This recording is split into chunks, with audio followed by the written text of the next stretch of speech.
kita akan membahas ya, bertindak sebagai narasumber ya kita, ngobrolnya ya kita gitu ya. Sebagai penasihat hukum RRT juga kita gitu ya. Tetapi sekali lagi Bala RRT ya. RRT. Mumpung kita sedang di kantor Akal Waras M Taufik pakai Q gitu ya. Pakai Q. Maka kita mau membahas soal dua tadi. Di Pengadilan Negeri Solo, Surakarta, dan kemudian kunjungan kita ke FSEK Rudi. Ya, yang istimewa adalah berkunjung ke mantan wali kota Surakarta yang sekaligus ketua DPC PDIP Kota Surakarta, Ya. FX Hadi Rudiatmo. Ya, jadi FX provinsi. Ya, tapi menolak ya ketua DPD ya. jadi FX Rudi FX Hadi FX Hadi Hadi Rudiatmo Ya. atau dikenal dengan FX Rudi ya. FX Rudi. Kok tiba-tiba saya susah mengebut F gitu ya. Kalau orang Palembang tuh ngomong F itu jadi P. Empek. Ya, Pak Taufik ya, coba ini dulu di update what happened dengan pengadilan tadi. Rame yang datang, ada Amin Rais, ada Bala RRT, kemudian tentu saja ada warga Solo dan lain sebagainya. Tiba-tiba kok seperti anti klimaks. Coba silakan.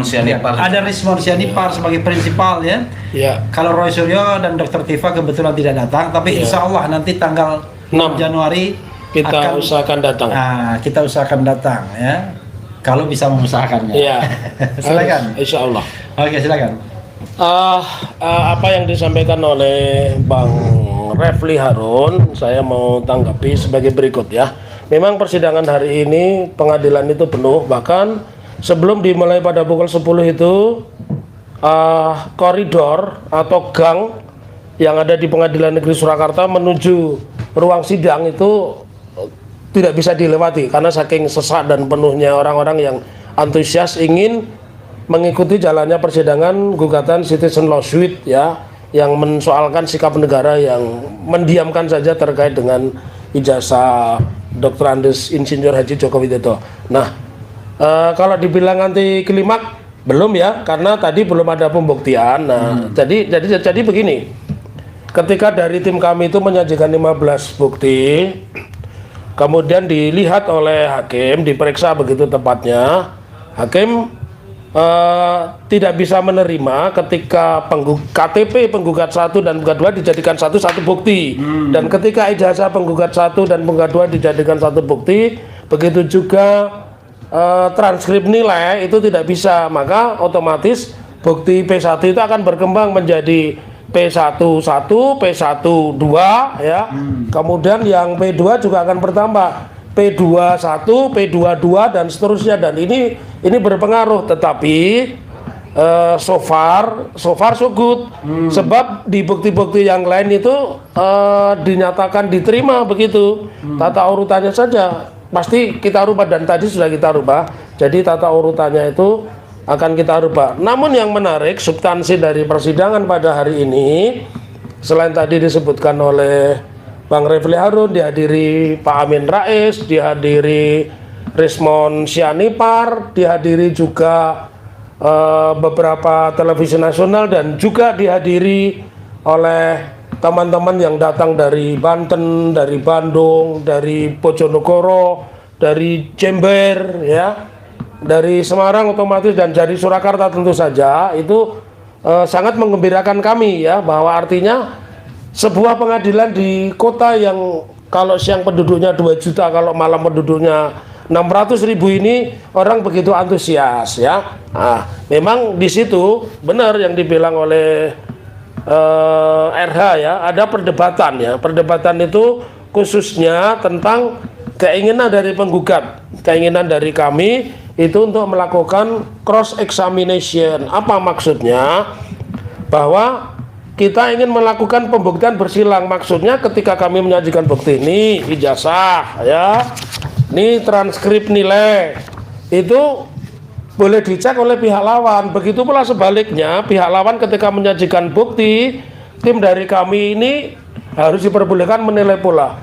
Namun yang jadi soal yang disampaikan oleh Ketua Majelis Hakim yang juga Ketua Pengadilan Negeri Surakarta itu, bahwa hari ini yang seyogianya demi efisiensi sesuai Undang-Undang Nomor 48 tahun 2009 ya di butir 10 itu kan peradilan itu cepat, sederhana dan murah. Nampaknya hakim masih terpaku pada membenarkan hal-hal yang biasa, padahal teori saya ini sudah berubah. Teorinya sekarang jangan membenarkan hal-hal yang biasa, membiasakan hal-hal yang benar. Di hukum acaranya baik itu memakai HR atau RBG, itu pembuktian tertulis dengan saksi itu boleh, tapi hakim sepertinya tidak memperbolehkan itu. Problemnya di situ. Karenanya kami masih diberi waktu 1 kali tanggal 30. Kalau hari ini tanggal 3 ditambah 7 adalah tanggal 30 itu pembuktian tertulis. Lantas dilanjutkan 1 minggu kemudian, kalau ini disepakati 1 minggunya tanggal 6 adalah pembuktian saksi. Tapi whatever, mau dimulai dari mana, mau dimulai dari belakang, dari tengah, kami sudah siap. Karena yang kami miliki pertama itu ijazah asli, yang kemudian kedua kami memiliki pembanding dengan alumni tahun 85 yang tinggal di beberapa tempat di Indonesia dan kami sudah mendapatkan 5. Dan yang ketiga kami memiliki kartu truf juga. Apa itu kartu trufnya? Adalah bahwa pada saat mereka menjadi alumni itu kita punya buku, namanya buku 25 tahun Fakultas Kehutanan Universitas Gadjah Mada yang terbit tahun 1988. Dan karena itu terbit tahun 1988, tentu gambar fotonya ya foto saat itu. Dan anehnya foto di situ itu memang bernama Insinyur Joko Widodo, tetapi Insinyur Joko Widodo ini orang Yogyo, bukan orang Solo. Begitu Bang Refli. Iya, sebenarnya gini, buat Fadli ya, datang ke Solo ini ekspektasinya apa sebenarnya? Karena kita tahu bahwa ini adalah citizen lawsuit, ya, jadi gugatan warga negara. Tetapi memang erat kaitannya dengan pembuktian ijazah asli dan tidak asli atau palsu Jokowi, yang kebetulan sekarang mendudukkan klien kita RRT, Roy Rismond dan Dr. Tifa sebagai tersangka. Kira-kira apa ekspektasi, harapan, dan apanya lah catatan dari Adinda Fadli? Silakan. Ya. Terima kasih Bang Refli, Pak Taufik ya. Jangan segan-segan dibesarkan. Ya. Pertama, kita sebagai kuasa hukum RRT menaruh harapan besar terhadap persidangan citizen lawsuits yang sedang berlangsung di PN Surakarta ini. Tentu saja harapannya ada solusi ya, penyelesaian terhadap pro kontra ataupun persoalan ijazah yang asli atau palsu ini bisa dibuktikan di persidangan. Itu yang pertama. Yang kedua, tentu juga di samping kita praktisi hukum, kita juga tertarik dengan gugatan citizen lawsuit ini. Kan jarang ya Pak Topik ya? Iya. Sangat-sangat jarang ini terjadi. Iya. Dan sampai pemeriksaan bukti lebih-lebih. betul. Nah, terutama juga di tahun-tahun ini mungkin bisa dihitung jari lah orang melakukan gugatan CLS ini, citizen lawsuit. Nah, kita pengen melihat langsung, sehingga kami juga nanti diperdalam dengan Pak Taufik, juga kepada masyarakat umum ya, yang awam, bisa dikasih gambaran sedikit juga itu Pak. Apa sih gugatan citizen lawsuit ini sebenarnya? Siapa sih yang menjadi penggugat dan siapa yang menjadi tergugat dalam perkara ini? Kemudian apa kaitannya dengan ijazah Pak Jokowi itu? Gitu Pak. Jadi biar penonton tidak bingung, jadi kita sudah memerankan dirinya sebagai saling bertanya, saling menjawab, saling sapa. Nah, tetapi karena Pak Taufik tuan rumah yang mengetahui detail persoalannya, kita silakan Pak Taufik. Ini satu pertanyaan menarik dan menjadi kewajiban saya untuk menerangkan Sobat RH dan juga mahasiswa peserta kuliah terbuka Fakultas Hukum Universitas Akal Waras, apa itu citizen lawsuit? Kalau kita berbicara citizen berarti itu penduduk ya. Kemudian lawsuit itu kita bisa menyebutnya gugatan, komplain atau apa. Tetapi ada satu karakteristik tersendiri. Kalau di dalam proses perbuatan melawan hukum, gugatan wan prestasi atau gugatan ingkar janji atau gugatan onrah mata gedat atau wedereh teleh begitu ya. Kalau kita bicara pidana itu wedereh teleh, maka sebenarnya kita ini sedang menguji kenapa perkara ijazah yang sudah 11 tahun, artinya 10 tahun di masa pemerintahan Pak Dr. Andes Insinyur Haji Joko Widodo ya, itu tidak pernah terselesaikan, dan kemudian di pemerintahan Pak Prabowo justru memakan korban baru. Di pemerintahan Pak Jokowi masuk akal, dia berkuasa, dia menguasai semua lini hukum, polisi, jaksa, dan hakim. Nah, kemudian di masa yang sekarang ini ada 8 orang menjadi tersangka ya, yang 5 di klaster pertama, yang 3 di klaster kedua. Dan sejauh ini kalau mendasarkan pendapat dari para pakar hukum tata negara seperti Profesor Jimli Asidiki, kemudian Profesor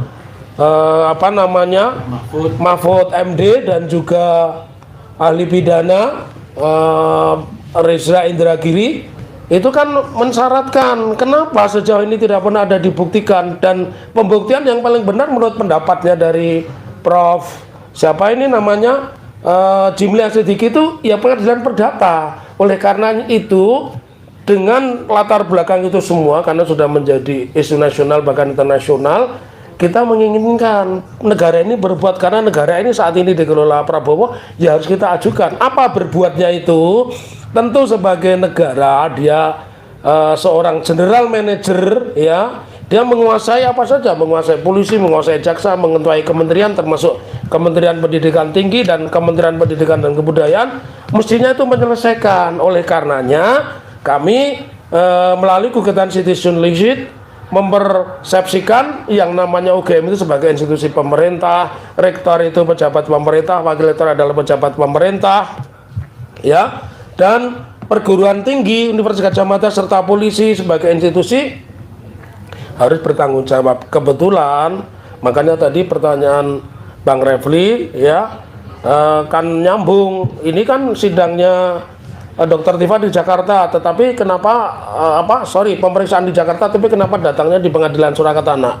Jadi citizen lawsuit itu supaya negara mengambil alih persoalan ini, karenanya kita tidak menuntut ganti rugi. Dan mungkin juga citizen lawsuit ini sudah mengilhami ada gugatan kaitannya dengan banjir bandang di Aceh, Sumatera Utara, Padang, dan Bengkulu, itu sudah ada gigit seperti itu. Jadi melalui tayang ini saya menginginkan ketika negara mendiamkan diri atas satu problema, maka negara memiliki kewajiban dan mekanisme pembuktian yang bisa dilakukan itu melalui gugatan citizen lawsuit. Itulah perbedaannya gugatan PMH, gugatan wan prestasi, dan gugatan citizen lawsuit. Citizen lawsuit ini tidak mensyaratkan kita menuntut ganti rugi. Kalau PMH dan sebagainya kita menuntut ganti rugi. Tapi terhadap perkara ini kita ingin negara itu berbuat. Jangan negara ini seperti Menara Gading ya, nggak ngapa-ngapain, cuman nongkrong saja begitu Bang Refli ya. Begini, tentu pemirsa pengen tahu siapa yang digugat, siapa penggugat, dan apa petitumnya atau permintaannya. Terkait ijazah Jokowi. Ini saya jawab ya, biar dia, jadi inilah kelebihannya kalau saya podcast sama RH itu banyak yang berkomentar, banyak yang mengikuti, bertanya ya, karena memang kebetulan matching, kami berdua ini matching ya.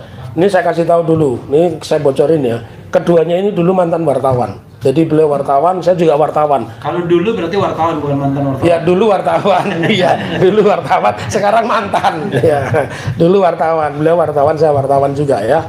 Nah, saya ingin terangkan siapa penggugatnya supaya berbeda dengan yang lain. Dan tadi mengatakan negara dalam hal ini, Rektor UGM, Wakil Rektor UGM sebagai institusi, dan kepolisian sebagai institusi negara supaya bersikap dan berbuat, supaya jangan memakan korban begitu banyak ya. Apa yang kita lakukan? Maka kita mendasarkan pemberi kuasanya atau prinsipalnya adalah 2 alumni UGM. Siapa? Yang satu bernama Top Taufan Hakim, dia alumni 2002 Fakultas ekonomi manajemen ya. Kemudian yang kedua Bangun Sutoto ya. Bangun Sutoto ini alumni 2017 ya. Dia apa namanya? Dia dari Fakultas Ilmu Politik ya. Dari Fakultas Ilmu Politik ya.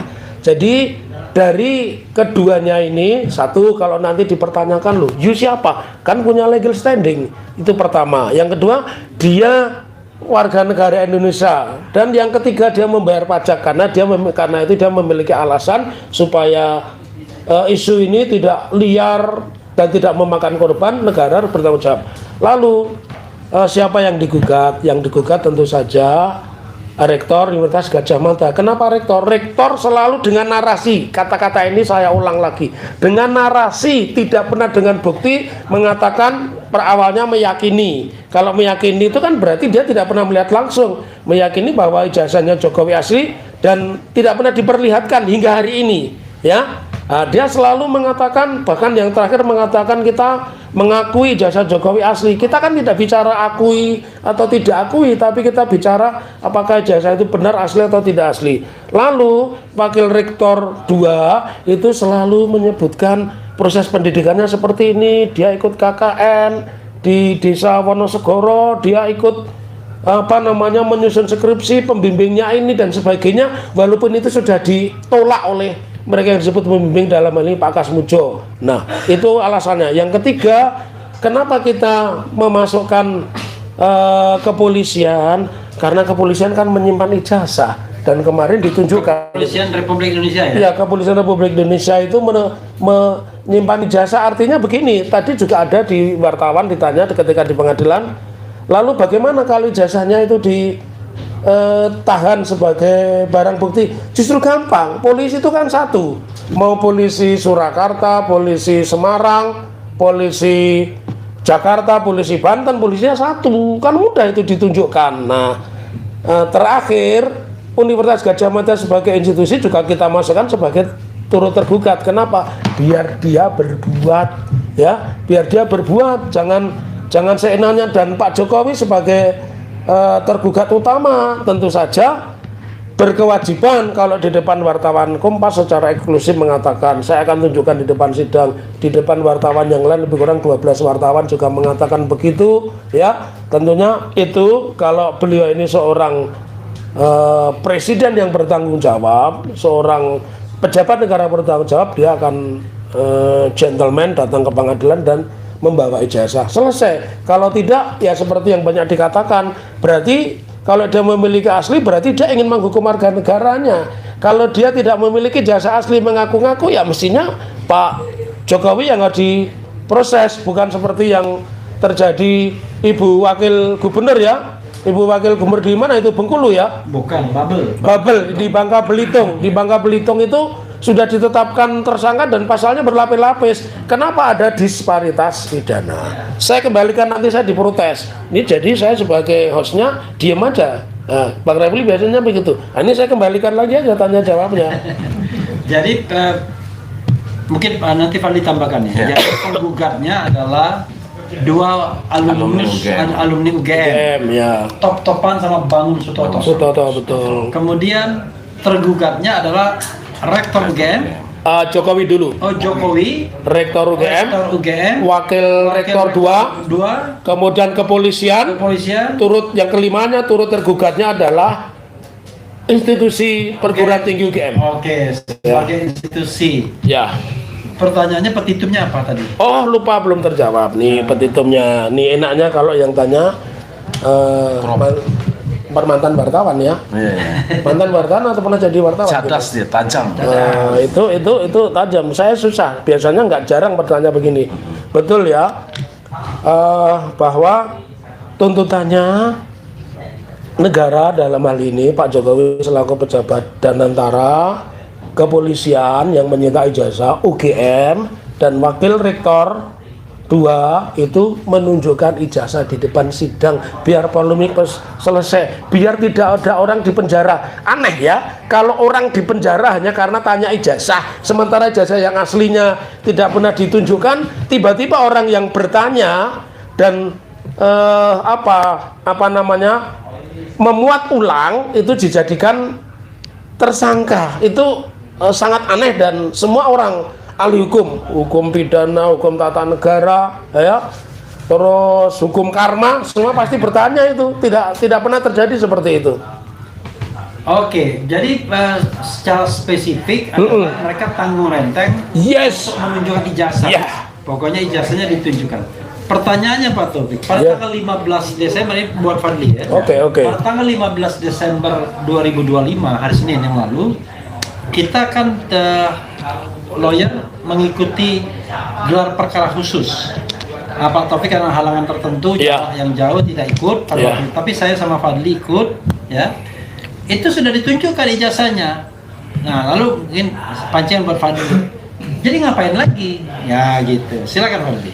Yang juga hadir dalam gelar perkara khusus tersebut. Kalau yang ini Fadli nggak pakai zone ya? Enggak. Nggak pakai ya. Dan juga tidak zong. Tidak zone. Fadli sungguhan ini. Ya makanya kalau kita kaitkan persidangan CLS ini di PN Surakarta, ketika para penggugat meminta Para tergugat, ya. para tergugat menghadirkan ijazah, tentu kan jawabannya sederhana. Ijazah itu sedang dalam penyitaan Polda Metro Jaya, Ya. kan begitu.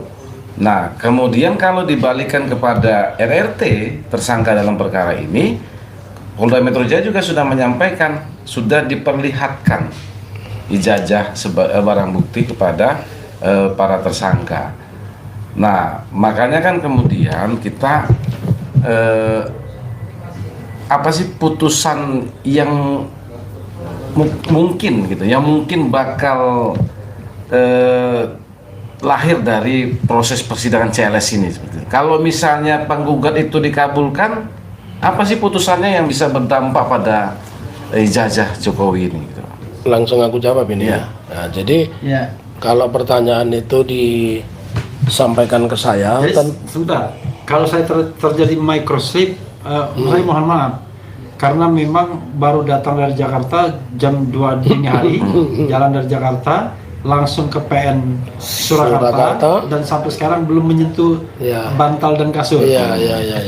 Tapi sudah menyentuh 20 tusuk daging Nah, kambing. daging kambing Pak Manto. Pak Manto. Pak Manto. Iya. Ditambah yang diicip-icip itu apa? Sumsum. Sumsum. Sum-sum ya. Cukup bikin ngantuk. Silakan. jadi begini, aku mau jawab yang ditanyakan oleh Fadli ya. Jadi sangat berdampak sekali. Kenapa? Karena jangan lupa hampir tidak ada lubang yang kosong di dalam gugatan kami. Tadi disebutkan polisi sudah masuk pihak.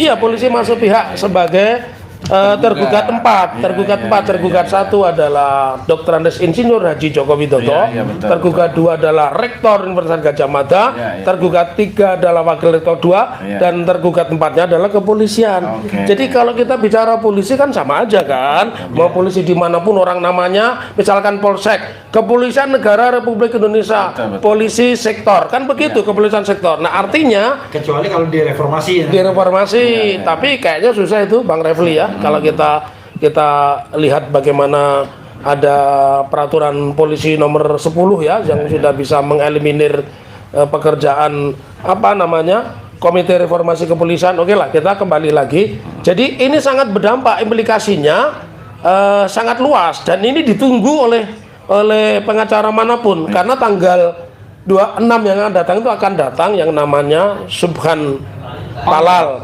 akan namanya sebenarnya Subhan Palar. Palar. Waktu kecil dia tuh nggak bisa ngomong R. Palal. Oh iya. Makanya kok lucu Subhan Palal. Ya. Kemudian yang ketiga akan datang penggugat yang lain siapa? Insinyur Komardin Didin SH MM. Dia yang menggugat di Sleman. Nah, jadi ini implikasi yang sangat luas karenanya kami minta doa dan dukungannya datang ke pengadilan ya. RRT datang juga. Iya, makanya dan ini kalian yang tidak tahu ya, dia itu sahabat saya, tapi tidak saya perbolehkan masuk ruang sidang. Yang saya perbolehkan itu Pak Amin Rais, bahkan Rismon pun tidak saya izinkan masuk ke ruang sidang. Itulah seorang yang profesional karena apa? Nanti akan ditolak kalau mereka ini jadi saksi atau jadi ahli. Jadi tokoh-tokoh itu yang masuk ke ruang sidang hanya Prof. Amin Rais, selebihnya nguping, mungkin nguping saja juga enggak ya kayaknya. Ya. Tadi di ruang tunggu kok, ruang tertutup. Kita ngobrol-ngobrol. Iya, ngobrol-ngobrol. Jadi ini sesungguhnya sangat indah ya. Ketika orang dituduh menggunakan, bukan dituduh, ketika orang ditanyakan keabsahannya mengaku UGM, pengadilan tempat yang terhormat karena yang datang juga orang-orang terhormat. Begitu Fadli. Iya. Ya. Tadi memang menarik ya, tokoh sekelas Pak Amin Rais hadir di persidangan kita hari ini. Dalam kapasitas apa gitu, Pak Taufik?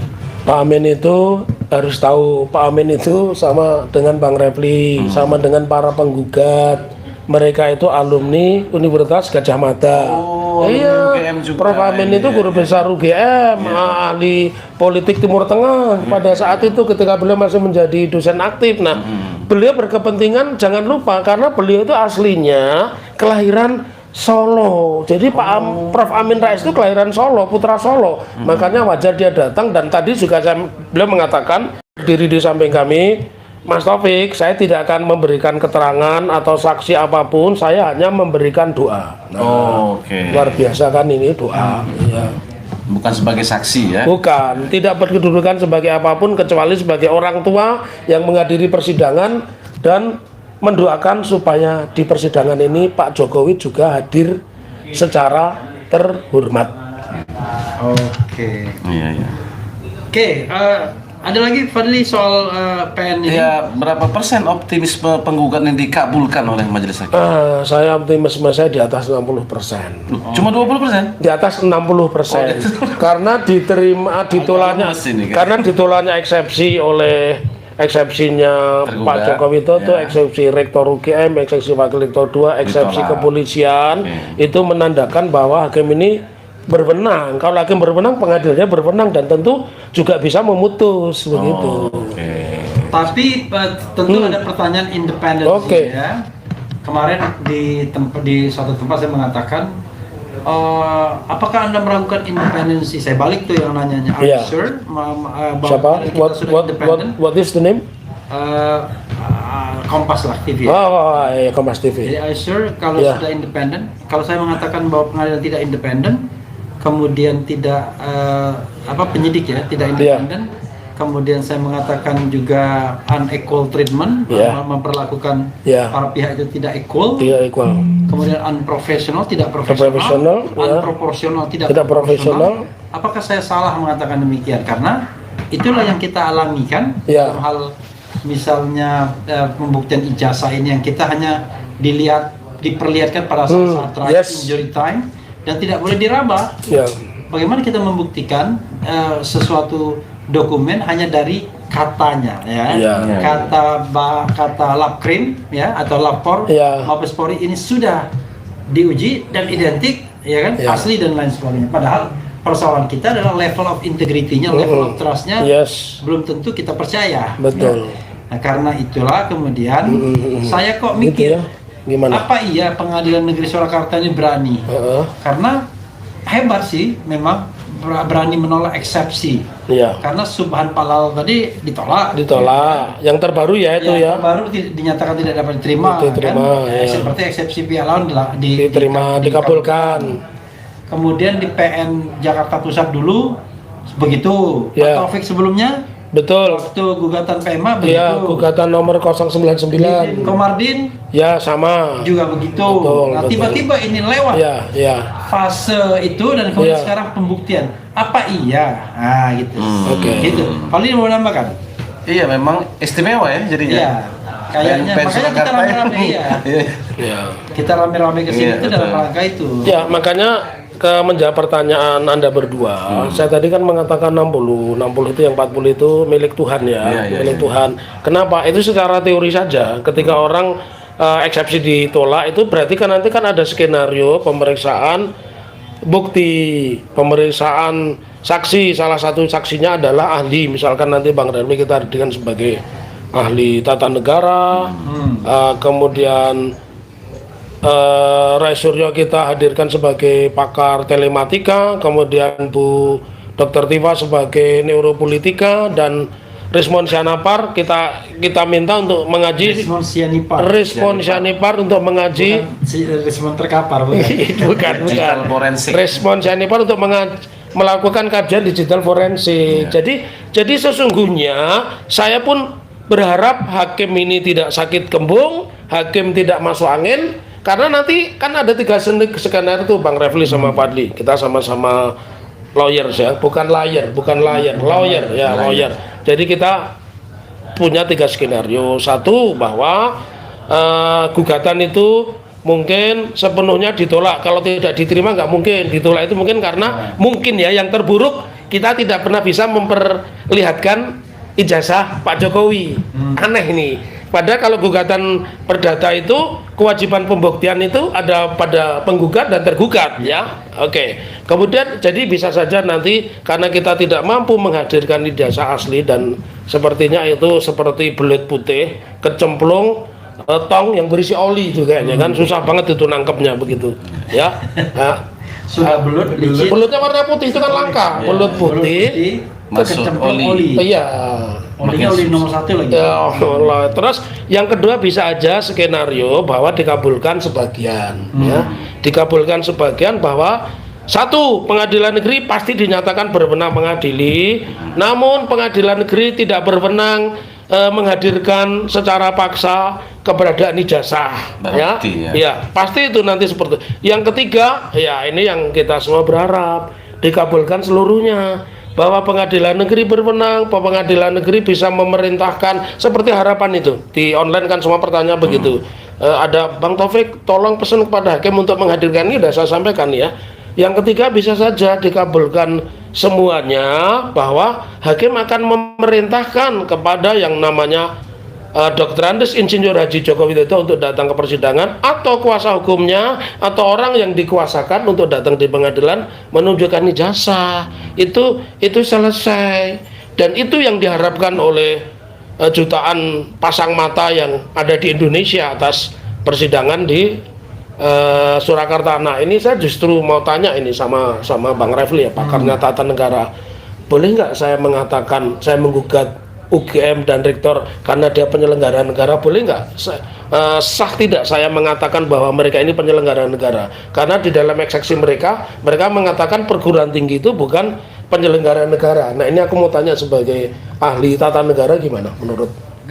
Jadi kita pendekatannya dua, pendekatan kelembagaan. Ya. Jadi lembaga itu ada yang namanya lembaga negara. Lembaga negara. Ada lembaga yang bukan lembaga negara. Bukan lembaga negara. Lembaga swasta kan. Ya. Nah, lembaga negara itu adalah salah satu pendekatannya adalah biaya biasanya. Biaya gitu ya. Sepanjang dia dibiaya oleh negara, maka bisa dikatakan lembaga negara. Oh, salah satu indikator. Terus indikator yang lain. Jadi untuk indikator pertama itu biaya. Tetapi tentu proses penyelenggaraan institusi tersebut banyak melibatkan negara kan. Iya. Seperti misalnya dalam pemilihan rektor. Kita tahu kan ada suara menteri dan lain sebagainya. Kemudian penyebutan negeri kan begitu. Kalau kita bandingkan ada perguruan tinggi negeri, perhitungan swasta. Kemudian kita juga lihat status dari pegawainya yang masih mayoritas adalah ASN, aparatur sipil negara. Ada juga yang memang pegawai yang kontrak ya. Dosen kontrak ya. Dari situ maka kita tidak bisa mengatakan UGM itu bukan penyelenggara negara. Bukan institusi yang terkait dengan negara, dan kemudian rektor UGM itu penyelenggara negaranya, kan? Karena itu menurut saya kalau mereka berkelit bahwa bukan penyelenggara negara, nggak bisa. Satu lagi misalnya ya, misal apakah rektor itu terkena kewajiban untuk menyerahkan LHKPN?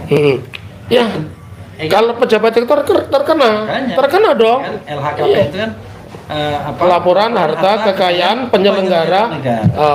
Jadi salah satu unsurnya itu. Jadi kita banyak ukuran untuk mengatakan bahwa dia adalah penyelenggara negara. Nah, dalam perspektif good governance, clean government, biasanya institusi-institusi yang apalagi fully funded by the state gitu ya, itu biasanya terkena kewajiban-kewajiban untuk transparan, objektif, ya kan. Jangan lupa juga Bang Refli, UGM kan punya kewajiban membayar pajak juga. Ya. Dosennya terima gaji, bayar pajak, Ya. biaya penelitian dan segala Karena macamnya. itu menurut saya kalau dia mengatakan bukan penyelenggara negara aneh. Iya. Karena Oh. semua kita penyelenggara negara, Iya, cuman ada penyelenggara negara yang pejabat negara. pejabat negara, ada yang bukan pejabat negara. Ya. Jadi intinya adalah dia menyelenggarakan urusan negara. Nah, urusan apa yang diselenggarakan? Iya. Urusan di bidang pendidikan. Pendidikan, Siapa betul. bilang pendidikan itu bukan urusan negara? Iya, iya. Nah, dia menyelenggarakan sebagian urusan pendidikan tersebut. Tentu tidak Oke. semuanya. Iya, Kan, tetapi dia menyelenggarakan urusan negara di bidang pendidikan dan karena Iya. itu dibiayai oleh negara. iya, iya. Nah, iya. itu karena itu saya kira dia terkena kewajiban-kewajiban seperti Kewajiban. yang diinginkan oleh pihak Pak Taufik. Oh, Begitu. terima kasih.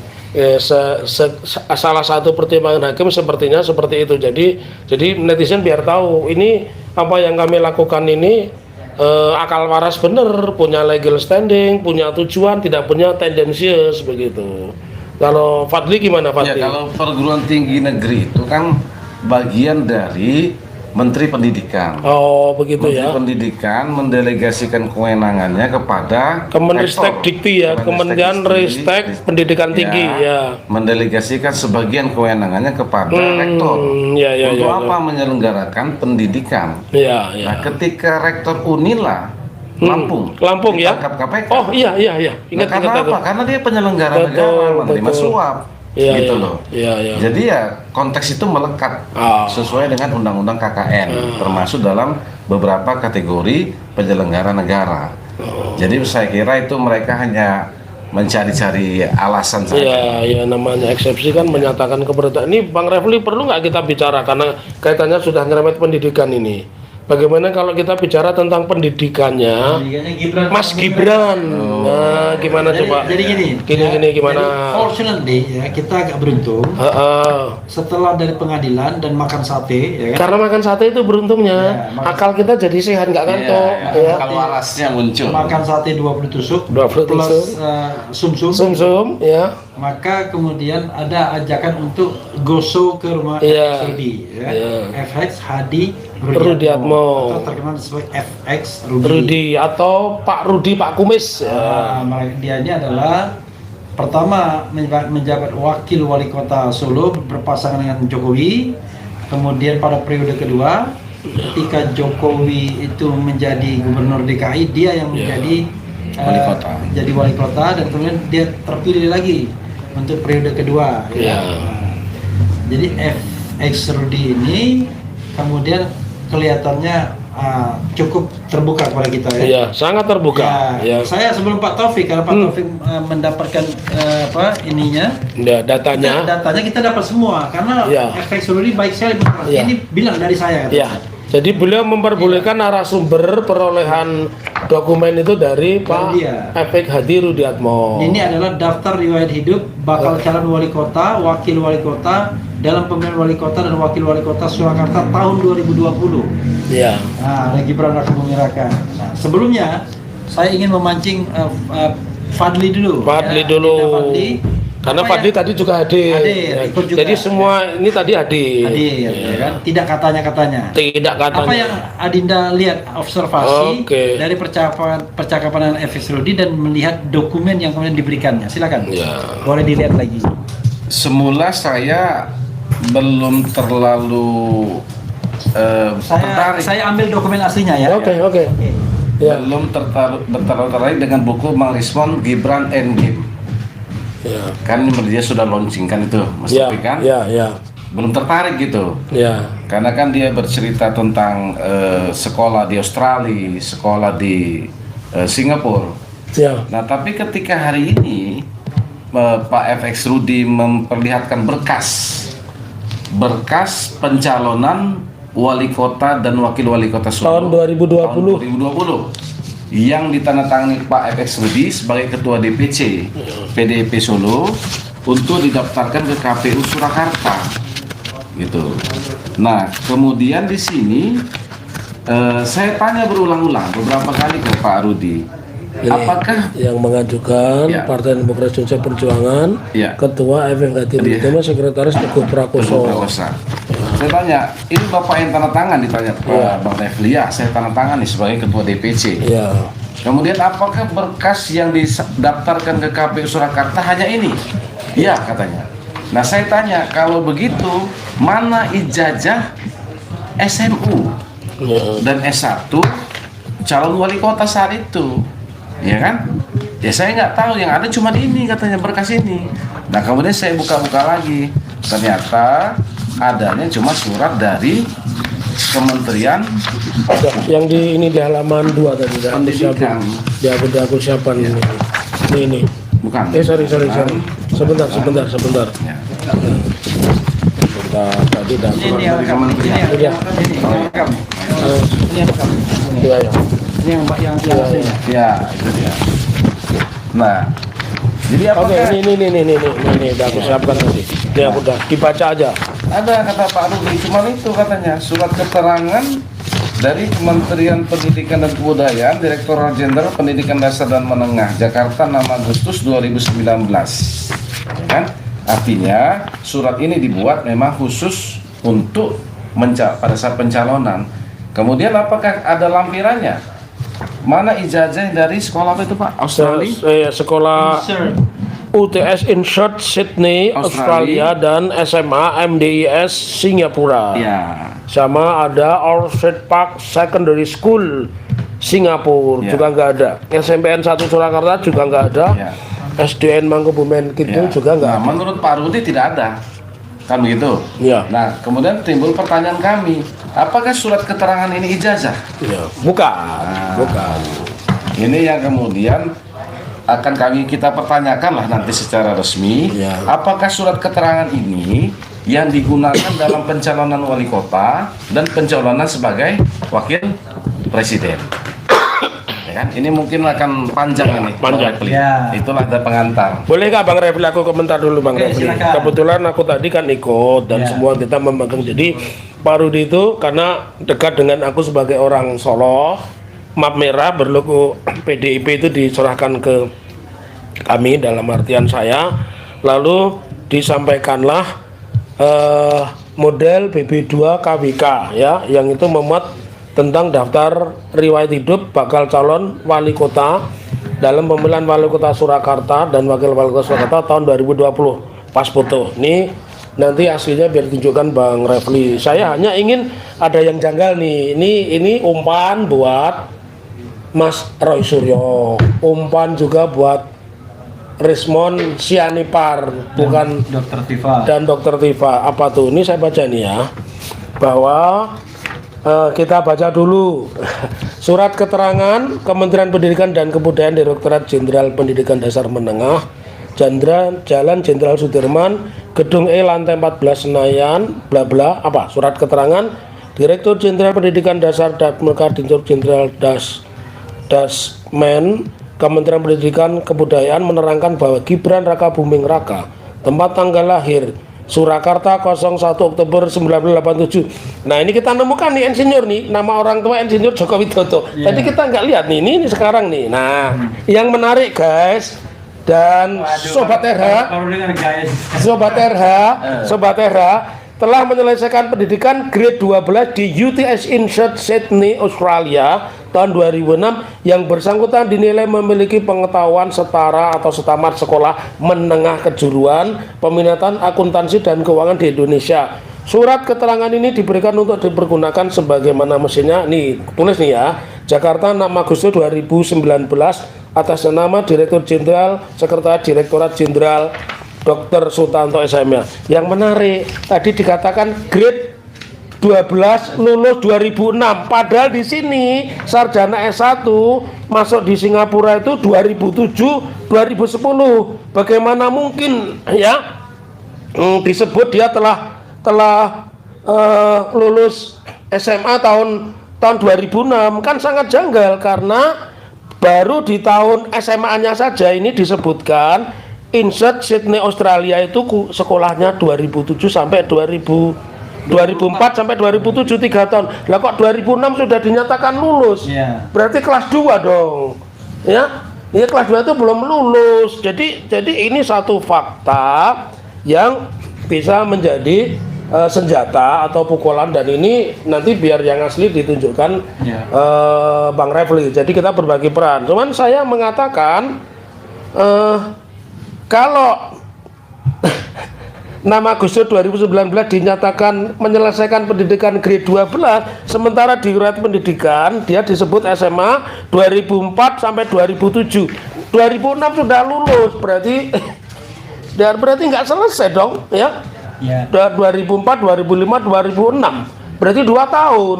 Nah, jadi dari sini sudah nampak kejanggalan. Nah, lebih rinci silakan Bang Refli sampaikan, sama nanti ditunjukkan ke netizen. Oke, nanti pas kita menunjukkan ke netizen itu kita re-upload aja biar dia bagus ya.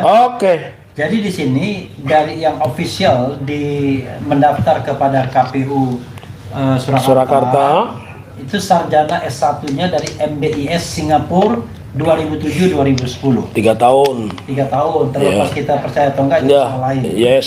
Kemudian SMA-nya ditulis di sini 2 SMA-nya. Satu UTS Insert Sydney, Australia 2004-2007. Ya, Sebenarnya kan kalau kita bicara tentang fase 3 tahun sudah lewat nih, udah benar tuh 3 tahun iya, kan. iya. Tapi rupanya surat keterangan lulusnya itu 2006. 2006. Pertanyaannya adalah dia ini sesungguhnya 2007 masih nggak di situ? Iya. Atau ada yang mengatakan dia kan cuma kursus saja 6 bulan doang, Iya, itu pun iya. bahasa Inggris doang. Nah, karena itu memang harus ada dokumen pendukungnya Iya, mestinya iya. untuk mendapatkan keterangan itu. Tapi dokumen pendukung nggak jelas. Nah, lalu kemudian dia juga tercatat di SMA di Orchard Park Secondary School 2002-2004. Sistem pendidikan Singapura itu agak berbeda dengan kita, ya. di mana SMP dan SMA disatukan, tetapi tidak sampai, kalau kita kan 6 tahun. 6 tahun, ya. Kalau mereka tidak. Jadi mereka ini cuma 5 tahun pendidikannya. Jadi 5 tahun pendidikan menengah itu, dasar menengah itu kemudian setara dengan taman SMA kita, walaupun kemudian tidak persis sama. Nah, Ya. Gibran ini ternyata cuma 2002-2003, berarti 2003-2004. 2 tahun. Let's say kalau kita buat ini 3 tahun misalnya, atau Iya. ini cuma 2 tahun, maka tidak bisa dikatakan dia lulus. Iya. Makanya sepertinya untuk ini di-combine antara Orchard Park Secondary School Singapura dengan UTS Insert Sydney. Jadi seolah-olah Orchard Park itu dia menyelesaikan sampai kelas 2, Kelas 2, lalu UTS Insert kelas 3-nya. kelas 3 SMA-nya atau kelas 12-nya. Nah, Iya, jadi iya, ada people deception kalau menurut saya, Iya. pembohongan publik ini. Iya, iya, iya. Nah, begitu Pak Taufik ya. Nah, inilah yang menurut saya kemudian ngeri-ngeri sedap. Iya. Kalau Suryo datang betul ke UTS. Yes. Begitu. Adinda Fadli, ada yang mau disampaikan lagi? Ya, saya kira Pak Rudi cukup jelas ya, karena beliau adalah ketua DPC partai saat itu yang mempunyai kewenangan untuk mendaftarkan ke KPU. Kalau tidak tanda tangan beliau, maka tidak mungkin menjadi calon wali kota, Iya. apalagi wali kota kan. Karena harus lewat partai PDIP. Ya. Nah, ketika beliau bertanda tangan, artinya seluruh persyaratan itu dinyatakan lengkap, baru partai membawa ke KPU. Tapi ternyata hanya surat keterangan dari Kemenristek, ya. Kemenristek Dikti. Iya. Tidak ada dilampirkan 2 ijazah dari Singapura dan Australia tadi. Iya. Kalau kemudian ini diterima oleh KPU Surakarta dan KPU RI dalam proses pencalonannya, Sungguh terlalu. nah, Sungguh. maka saya kira publik berhak untuk citizen lawsuit, ya, Ya. Oke. atau Dan- KIP. Ya semuanya, Oh, iya. semuanya berhak. Kalau ini PMH pun masuk karena PMH tidak masuk, sinkron ya. antara riwayat hidup dan surat keterangan itu tidak sinkron. Ini PMH karena ini institusi negara. Betul. Ya. Oke, tidak terasa kita sudah berbincang. Saya sudah sebentar lagi maghrib di sini. Ya, Ya. sudah Saya hampir mengucapkan sejam. closing statement buat Adinda Fadli dulu dan kemudian Pak. Oke, Ya. Fadli. Ya, saya kira di negara hukum dan demokrasi seperti sekarang ini ya, kita bagaimana masyarakat juga sudah cukup cerdas dengan berbagai teknologi ya. Ke perkara-perkara seperti ini sebenarnya dengan KUHP dan KUHP baru di awal-awal 2026 ini akan mulai berlaku lebih mengedepankan restoratif justice ketimbang pemidanaan. Oleh karena itu dia cukup ketat dan juga menjadi kontrol pada aparat penegak hukum untuk tidak semena-mena atau bahkan melakukan kriminalisasi ya terhadap perkara-perkara seperti ini. Yang sejak awal kan publik menduga ijazah atas nama Joko Widodo tersebut palsu. Kemudian Roy, Rismond dan Tifa dengan berbagai keilmuan masing-masing ya, dengan spesialisasi masing-masing melakukan penelitian dengan menghasilkan buku ini, Jokowi White Paper. Ada semua di situ hasil penelitian mereka, berkesimpulan 99,9% palsu. Oleh karena itu sebaiknya pihak-pihak yang menyatakan itu asli lakukan pembuktian terbalik. Dengan metodologi penelitian yang sama, silakan buktikan itu asli. Tapi kan tidak pernah terjadi. Yang hanya dibandingkan dengan 13 ijazah yang dikeluarkan di tahun yang sama. Bukan asli loh, identik. Identik itu sama, tapi belum tentu asli. Kan begitu. Nah, kita juga berharap Pengadilan Negeri Surakarta ini nantinya dapat menghasilkan putusan yang benar-benar menyelesaikanlah polemik yang sudah terlalu panjang ini ya. Tapi apakah kemudian ada amar putusannya itu menyatakan asli atau tidak ya? Sebenarnya itu juga belum terlalu ini kita. Apakah putusan majelis hakim nanti sampai pada amar putusan menyatakan ijazah ini asli atau tidak asli? Seperti itu. Saya kira besar sekali harapan masyarakat terhadap proses yang sedang berlangsung di Pengadilan Negeri Surakarta ini. Demikian Bang Refli. Pak Taufik silakan. Oke, saya membagi menjadi dua. Yang pertama, kalau tadi di tengah-tengah kita berbincang ada persoalan Wakil Gubernur Bangka Belitung ya. Iya. Bangka Belitung telah ditetapkan tersangka dengan ada sekitar 7 pasal berlapis. Saya hanya meminta satu, pertama, karena salah satu asas terpenting berlakunya hukum pidana itu adalah asas teritorial. Jadi kita berlaku di seluruh Indonesia. Kemudian yang kedua, berlaku pula asas nasional aktif, mengikuti kemanapun warga negara Indonesia itu berada. Oleh karenanya, kalau melihat problemnya antara Gibran, Pak Jokowi, dan kemudian Wakil Gubernur Bangka Belitung, tentunya tidak boleh ada terjadi apa yang disebut disparitas pidana. Kasusnya sama, pasal-pasalnya sama, tapi perlakuannya berbeda, itu tidak boleh, sangat tidak boleh ya. Jadi jangan sampai negara yang mengagung-agungkan hukum, kementeriannya kan banyak, Kementerian Hukum, Kementerian Hak Asasi Manusia, Kementerian Pendidikan Dasar dan Menengah, Kementerian Pendidikan Tinggi, Kementerian Ristek, menterinya kan banyak, seabrek-abrek lah kalau bahasanya orang Betawi. Itu tidak boleh ada disparitas, tidak boleh ada perlakuan. Kalau warga negaranya dituduh melakukan pemalsuan ijazah, ya dia juga sama. Kemudian yang kedua ini saya memberikan satu senjata kepada saudara saya, namanya Insinyur Komardin Didin SHMM dan Suban Palar apa Palal? Suban Palal untuk mengajukan gugatan perbuatan melawan hukum. Siapa? Satu, kepada Kementerian Pendidikan dan juga kepada Gibran, kepada Komisi Pemilihan Umum dan lembaga-lembaga yang menerbitkan surat keterangan yang menyatakan dia 26 sudah lulus atau setara SMA. Sementara daftar riwayat hidup ini dokumen resmi KPU nih ya. KPU jangan ngelindur nih KPU ya. Ini kan dulu dipakai. Jadi kalau Anda mengatakan tidak punya, tidak mungkin karena Pak F.F. Hadirudatmo pun ada. Jadi saran saya lakukan gugatan perbuatan melawan hukum di Jakarta. Saya insya Allah akan bergabung di dalamnya. Begitu. Salam akal waras dan keren cerdas. Ya, sahabat sekalian, sekali lagi ya saya mengalami microstrike berkali-kali, tapi tetap bisa mengikuti perbincangan ini.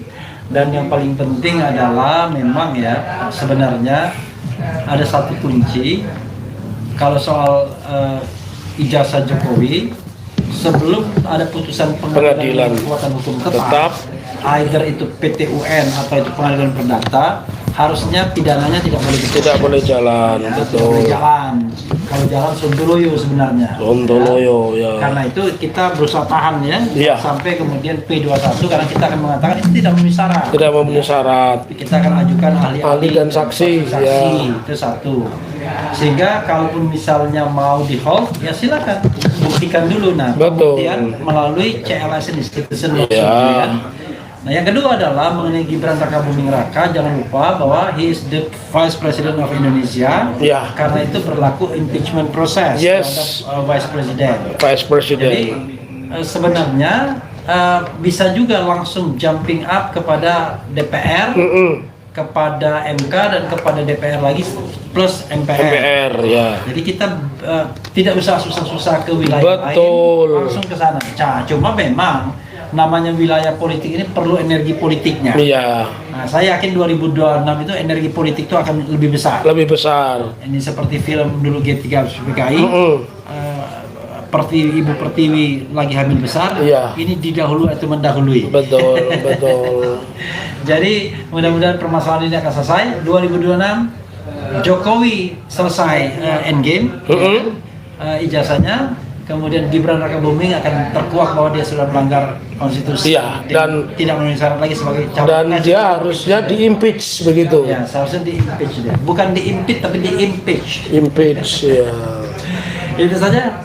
Wassalamualaikum warahmatullahi Salam akal waras. Waalaikumsalam.